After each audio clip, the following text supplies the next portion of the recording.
El 22 de septiembre, a las 9:15 horas, el alcalde de Ourense volverá a los juzgados de O Couto, esta vez para declarar como investigado por un delito de malversación de caudales públicos.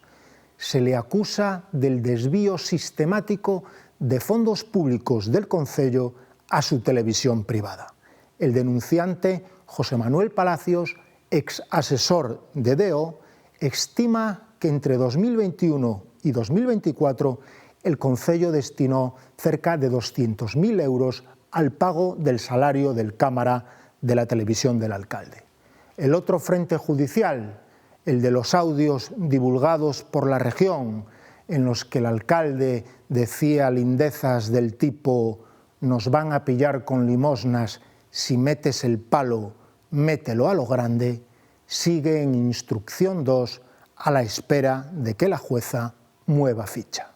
El pasado miércoles, el impago a los bomberos de 3 millones de euros en pluses, deuda reconocida por una sentencia del Tribunal Supremo, llegó también a la Fiscalía. La pregunta que trasladamos a nuestros contertulios es la siguiente: ¿hará la justicia lo que no es capaz de hacer la política? La respuesta en 15 segundos arranca en portada.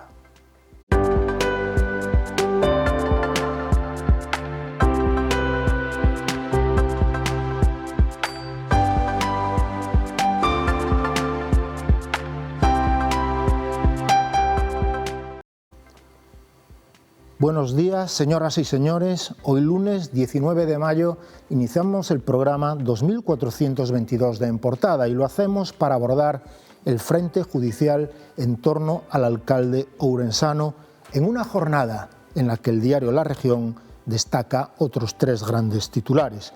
El primero de ellos sostiene que el consumo de alcohol entre los ourensanos crece y roza cotas de riesgo. Los jóvenes toman su primera copa con 13 años en un contexto de permisividad social. Otro titular de La Región señala explícitamente: locura por los garajes en la ciudad.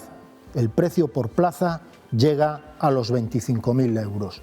Y también La Región refleja en su portada el resultado de las terceras elecciones en Portugal en los últimos 3 años. Los conservadores ganan sin mayoría las elecciones lusas, dice el diario, ante el claro viraje a la derecha del país vecino. La coalición conservadora de Luis Montenegro obtiene 66 diputados al tiempo que el Partido Socialista y la extrema derecha de Chega, el gran vencedor, empatan con 45 diputados. Pero volviendo al tema del día de En Portada de hoy, la nueva imputación del alcalde por desviar dinero público a su televisión privada. Para ello contamos con Lalo Pavón, xornalista, analista e colaborador da Región. Benvido, Lalo. Ben hallado. Tamén contamos co presidente da Asociación Cultural Agromadas, Manuel Herminio Iglesias, que onte no xornal La Región pronunciouse sobre este asunto co artigo titulado E agora que? Benvido, Manuel. Hola. E por último contamos co voceiro de Podemos Ourense, Fran Diéguez, a formación que levou a semana pasada a Fiscalía o impago dos pluses adevedados aos bombeiros. Benvido, Fran. Buenos días. Vayamos, pues, sin más dilación al tema del día. Lalo Pavón. O alcalde de Ourense volverá a sentarse diante de xuiz acusado de malversación de caudais públicos.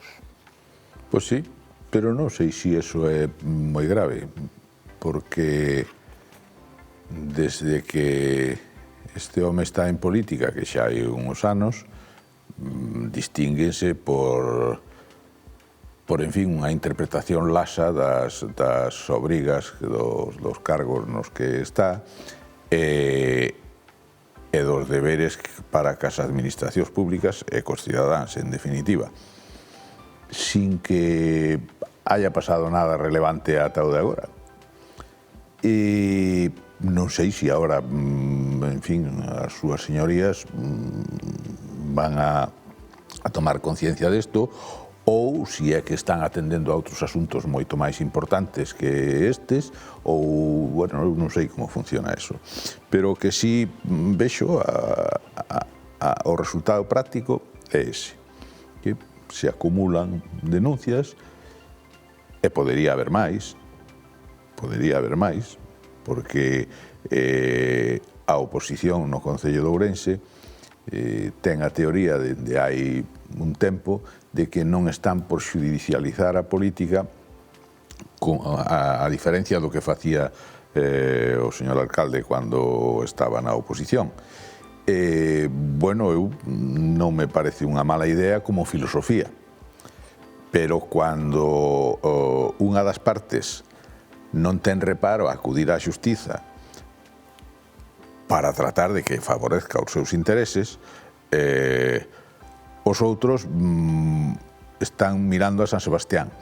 Bueno, pois non entendo cual é a cousa. Como non entendo esa posición de decir, prestar apoio puntual ás propostas que fai o grupo de goberno co argumento de que benefician a cidadáns ou é para pagar a quen se ten débedas e tal. Por suposto, pero eso ten que resolver o grupo de goberno. E se a oposición quere resolvelo, non é dándolle oxíxeno, senón hai outras medidas a tomar, outras fórmulas a adoptar que en 48, 72 horas poñen fin ao tema. Manuel. Bueno, o tema, a min de toda esta historia, compartindo bastante do que dice Lalo, sobre todo de que a vida política non se debe xudicializar. Evidentemente que non se debera xudicializar, pero cando outros grupos políticos te levan aos tribunales, acórdome o caso dos paneles, acórdome os casos de Jácome da plaza de San Antonio e demais, non? Todo ese tipo de cuestións, pois é un pouco a poñer en dúbida, sobre todo cando se ven cousas que son clamorosamente duras, que poden ser ilegales. E aparte deso, hai unha cousa que me chama a atención muchísimo, é que a Fiscalía de Ourense nunca actúa de oficio propio, sempre actúa baixo denuncias, como se non existira a Fiscalía. O sea, e agora unha cosa que me chama a atención tamén muchísimo é que a declaración sea para o 22 de setembro.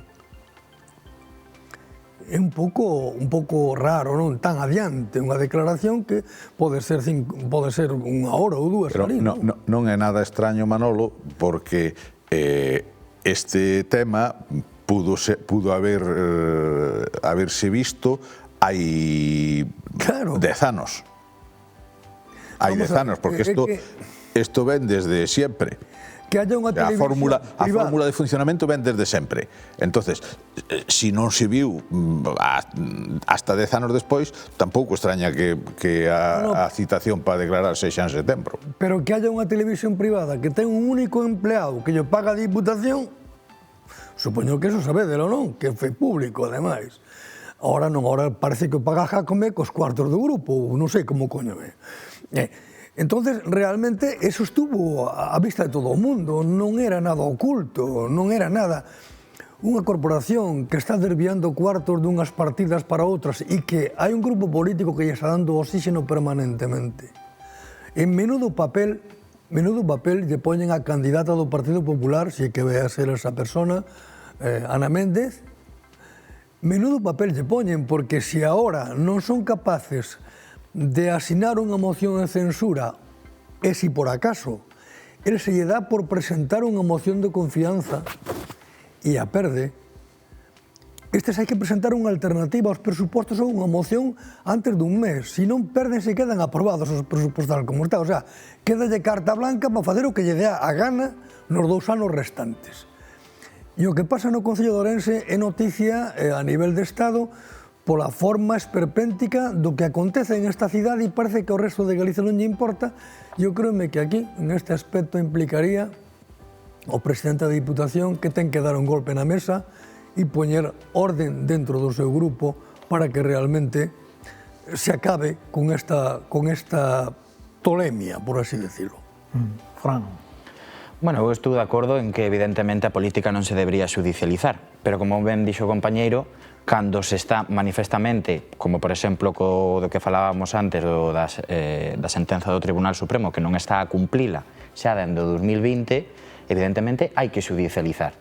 O que falabades da televisión, que xa se vía hai 10 anos, sí, evidentemente a Fiscalía se debía actuar de oficio e, por tanto, sentar ao alcalde de Ourense no banquillo e xulgalo con todo o peso da lei. Pero trasladarlle todo o peso á Fiscalía é un erro. É dicir, Gonzalo Pérez Jácome é alcalde de hai 6 anos grazas a 3 partidos que están no pleno a día de hoxe, que é o Partido Popular, o Partido Socialista e o BNG. Porque, como ben falamos, pódese facer unha moción de censura. O Partido Popular pode ter, a súa candidata, pode ter un papelón e unha situación ben complicada. Pero o que estamos a falar é dos intereses da cidade ou dos intereses políticos. Se falamos dos intereses políticos, que Gonzalo Pérez Jácome siga na súa cadeira de alcalde e que se presente no 2027 as próximas eleccións e que a cidadanía decida. Se falamos de intereses da cidadanía e da cidade e de deixar ver o alcalde na Fiscalía ou na Televisión Nacional porque a Hacienda nos intervén as contas, entón teñen que sentarse os 3, teñen que facer unha moción de censura e en 48, 72 horas votar a Jácome. Entón, o Pleno ten o poder. O que pasa é que non está a exercer. Non está a exercer a vontade da cidadanía. Porque tiveron a súa confianza no ano 2023 para o Partido Popular ten unha representación, o Partido Socialista outra e o BNG outra. Teñen a vontade da cidadanía, poden votalo cando queiran. Vos, Podemos Ourense, fostes a Fiscalía recentemente. Sí. Por que fostes? Primeiro asistimos á rolda de prensa que ofreceron o Corpo de Bombeiros o 2 de maio fronte ao Concello, escoitamos as súas reivindicacións porque ao final creo que é moi importante que a cidadanía coñeza os problemas que están a pasar e que o Corpo de Bombeiros non está a cobrar o seu salario, non están a pedir unha suba de soldos ou algo extra, non, están a pedir a cobrar o seu. É dicir, un traballador está pedindo que se lle pague o seu salario completo en pleno ano 2025.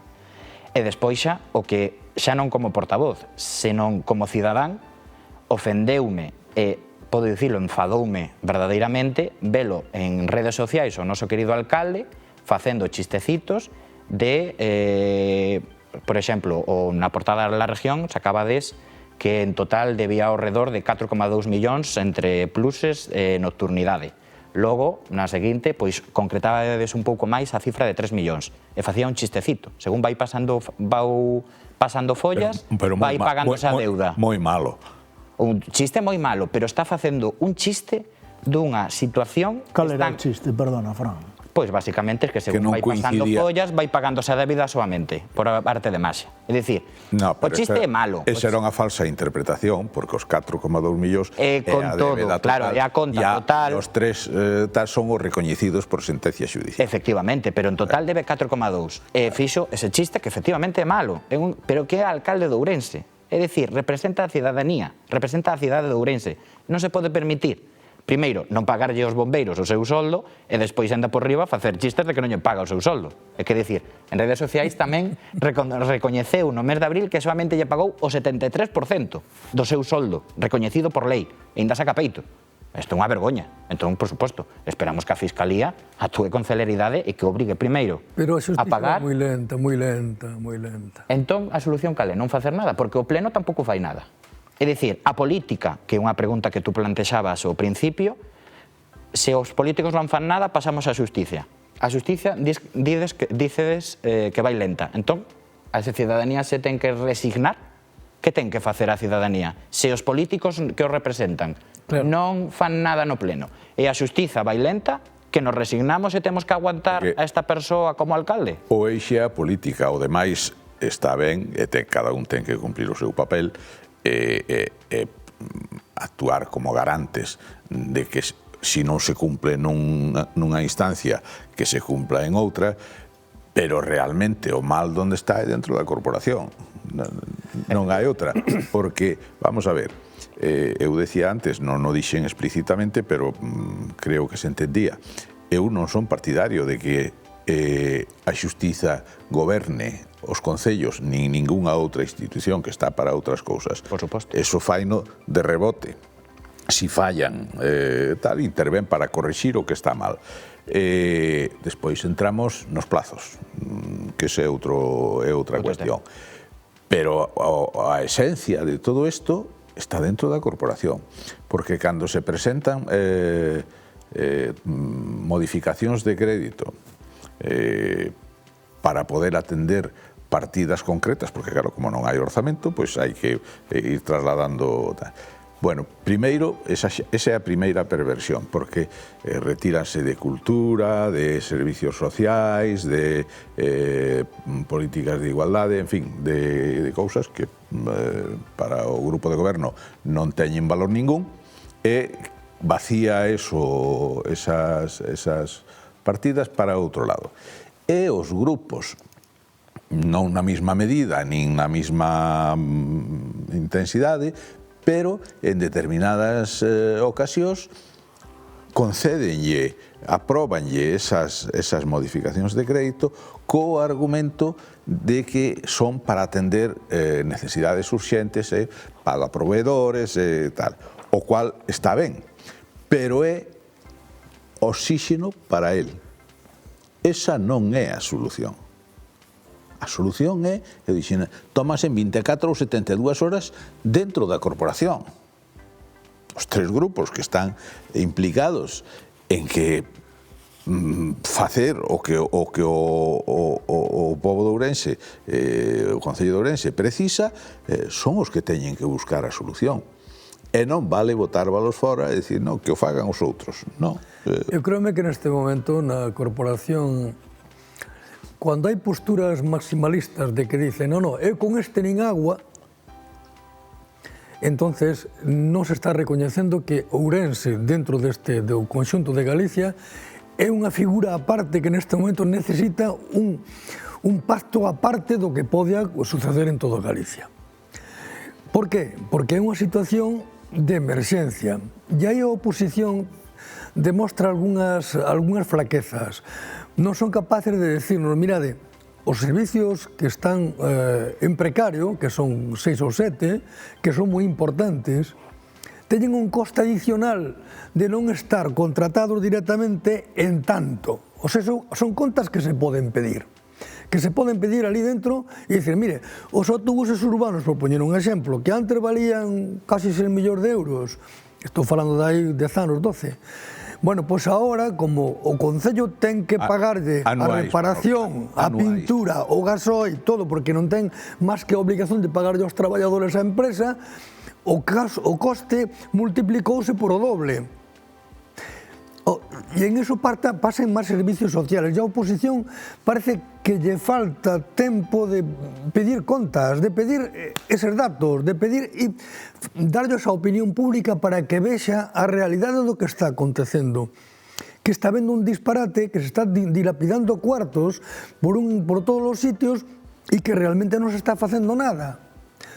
Por poñer un exemplo, estáse utilizando a calle do Progreso a facer unha festa e dar unha sensación de que se fan moitas cousas cando realmente non se fai nada. Entón, ese é o problema. Pero a min, eu insisto muchísimo que esas posturas maximalistas de que con este nin agua non te levan, non valen para a política. A política é outra cosa. Estamos nunha sociedade complexa e diversa e a política é buscar puntos de encontro e, sobre todo, resolverlle problemas aos ciudadanos. Resolverlle problemas.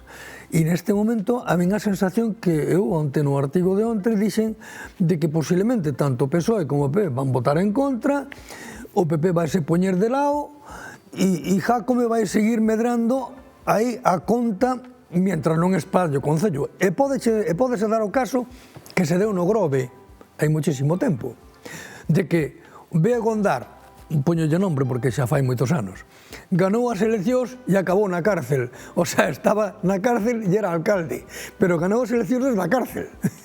E aquí pódese dar o caso de que nas próximas Jácome quite un resultado esperpéntico, moi bo, e que o día seguinte diga, mire, usted está inhabilitado para cargos públicos, ala, márchese. Pero xa pasou mal.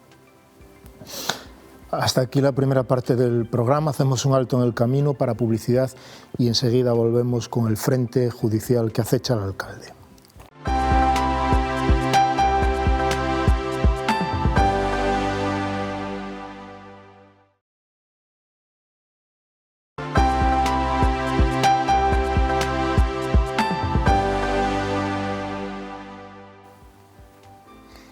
Ya nos encontramos en la segunda parte del programa y seguimos analizando la nueva imputación del alcalde y otros asuntos. Fran, voceiro de Podemos Ourense. O pasado 17 de maio, o Grupo Municipal Popular comunicaba nunha nota de prensa a seguinte información.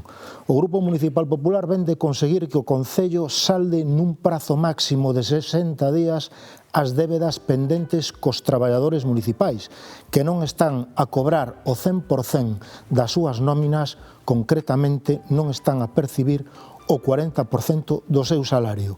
A cambio deste acordo, o PP absterase nas votacións do pleno extraordinario de hoxe luns, no que se debaterán dúas cuestións: a ordenanza reguladora das tarifas da auga e o levantamento do reparo da contratación do alumeado do Nadal 2025-2026. É o que estábamos a falar antes da pausa, é dicir, o que se lle está a facer ao señor Jácome, que é un Trump marca blanca que desleita todo o que teña que ver con cultura, con igualdade, etc. O que está a facer o Partido Popular é darlle oxíxeno. Somos conscientes de que o Partido Popular vai votar a favor, moi posiblemente, destes presupostos, porque dixeron que os negociou co grupo de goberno. O Bloque Nacionalista xa dixo que, como había determinados aspectos dentro da proposta de orzamentos que lle enviou os grupos, que querían sentarse a negociar con el. Entón, o que estamos a ver é que, efectivamente, como falabas ti antes, de que pode darse a situación de que o mellor o señor Jácome estea en Pereiro, pero xa é alcalde de Ourense. Pode darse a situación. Evidentemente, nós, dende Podemos Ourense, condenamos esta actitude dos grupos do Pleno, porque creemos que xa basta. O que dicíamos antes, quero volver a insistir. Hai oportunidade de votar a Jácome do goberno, podese facer hoxe e luns. O venres poderíamos ter un alcalde novo, ou alcaldesa. Poderíamos. Pero non parece que o 23 de maio os grupos que están no pleno voten os tres en contra destes presupostos. Moi posiblemente teñamos alcalde para rato, porque os políticos non son capaces de sentarse os tres nunha mesa, porque ademais non é que oigamos unha suposición, non, isto xa pasou, fai máis ou menos un ano, se non me estou a equivocar, no Liceo, reunirse o Partido Socialista e o Bloque Nacionalista, e o Partido Popular non apareceu nesa reunión, e tiña como tema central unha moción de censura. É dicir, esta situación xa estivo en riba da mesa e non saiu adiante, por intereses. Entón, bueno, agora, nas próximas eleccións municipais, tanto o Partido Popular, Partido Socialista como o Bloque Nacionalista terán que explicarlle aos seus votantes por que Jácome sigue a ser alcalde en 2026 e en 2027. Lalo, o movemento do PP parece claro. Sí, parece claro. Eu teño a sensación de que se equivocan, pero, en fin, eles sabrán o que teñen que facer. Pero un matiz a isto último. No Liceo o que se fixo foi unha histrionización, pero non se negociou nada.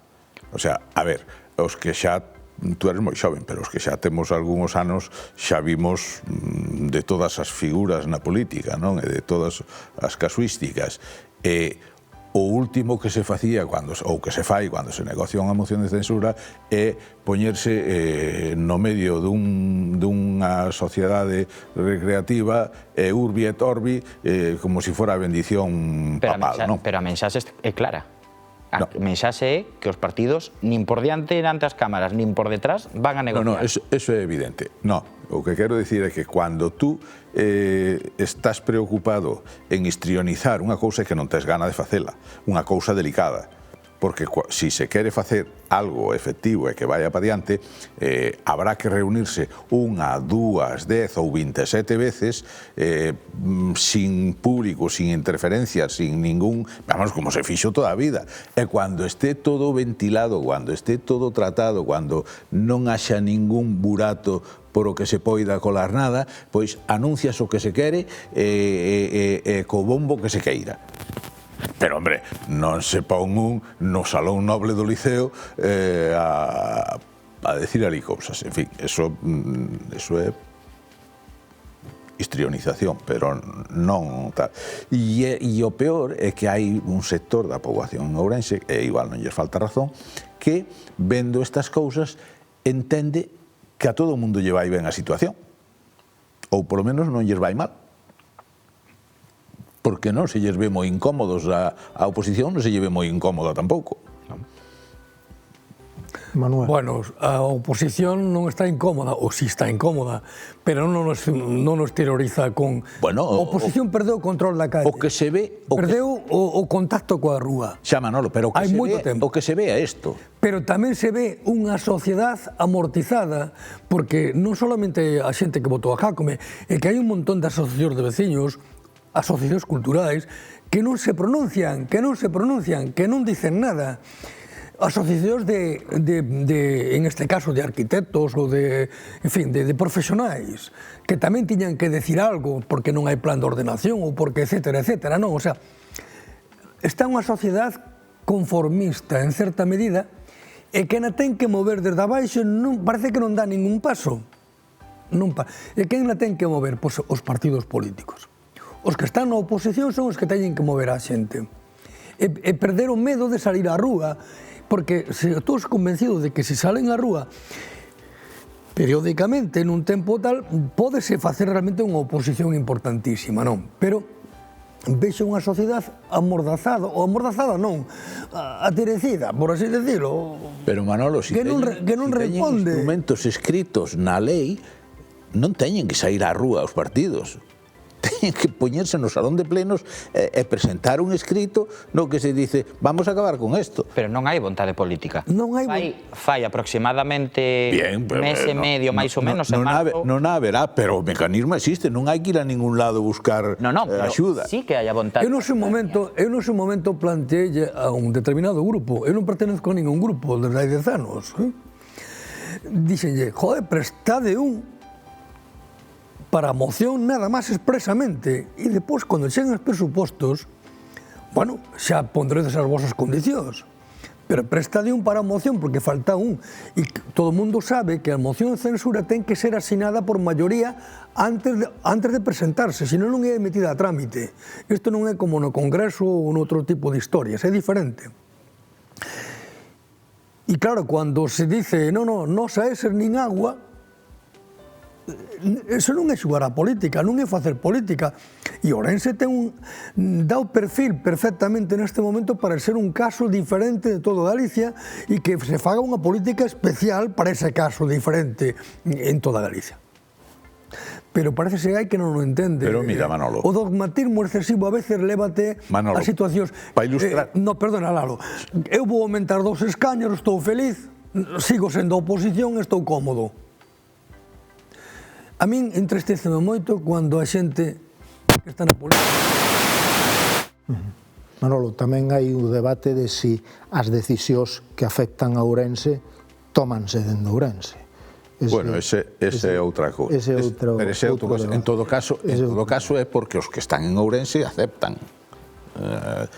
Insisto, carencia de liderado tamén importante, non? Os que están dentro da corporación e fora da corporación, nas organizacións políticas, son xente competente, son xente que sabe comportarse, que sabe moverse, que sabe falar, que sabe negociar. Cando aceptan algo é porque lles convencen ou porque es vai ben ou pola razón que sexa.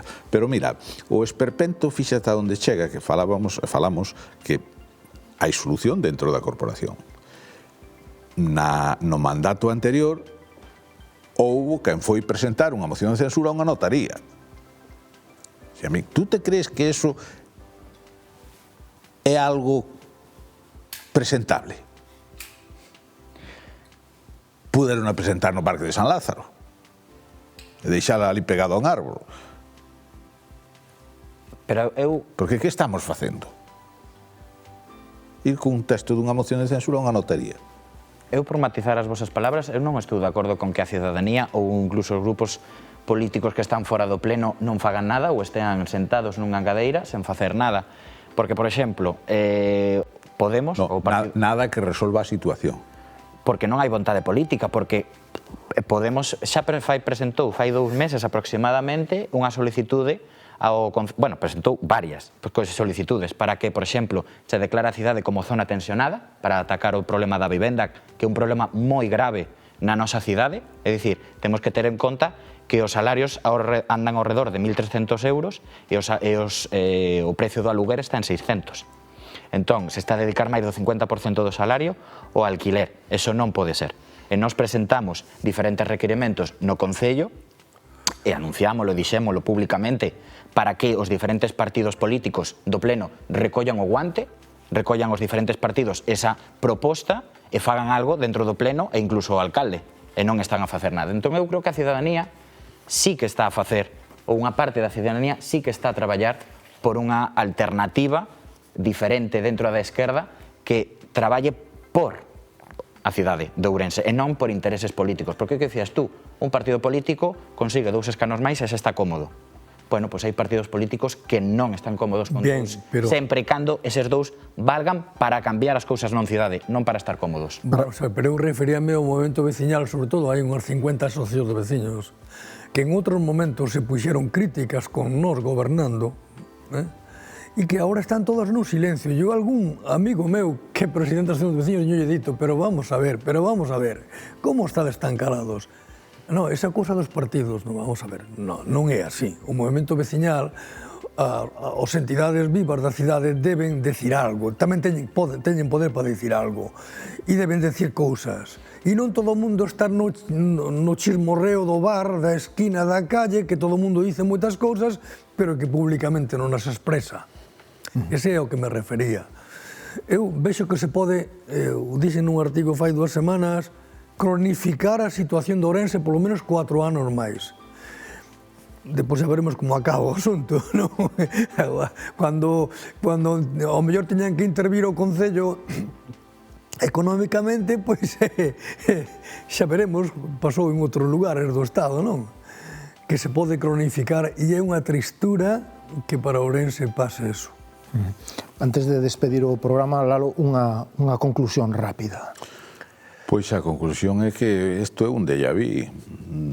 Eu non vexo que vai a cambiar nada, desgraciadamente, porque os grupos políticos non se lles ve, en fin, entusiasmados ca idea de cortar de raíz todo isto, e cualquier apoio que se dé, aínda que sea mencionando que é para non perxudicar a non sei quen, o que se lle está dando é gasolina a él para que poida funcionar. Manuel. Bueno, a Ourense non se lle abren as portas de ningún ministerio, non ve ninguna autoridade política seria a plantexar ningún tipo de problema. Por qué? Porque o alcalde que temos pois non o consideran unha persona seria e preparada para estar no posto que está. Entonces eu aposto de que en Ourense se vai a cronificar a situación 4 anos máis, tristemente. Fran. Desde Podemos Ourense vemos que esta situación vai continuar como mínimo ata 2027 e entón esperamos que os partidos políticos que están no pleno den as explicacións que deben á cidadanía e a nós, por exemplo, conformar unha opción diferente ao que está agora mesmo representando para que a cidadanía confíe en nós e poder verdadeiramente no 2027 comenzar a loitar por eles dentro do pleno. Hasta aquí en Portada. Les esperamos mañana martes a las 11:30 horas analizando la actualidad ourensana. Recuerden que pueden seguir minuto a minuto las vicisitudes en nuestra ciudad y en nuestra provincia en la web de la región, laregion.es. Muchas gracias por seguirnos.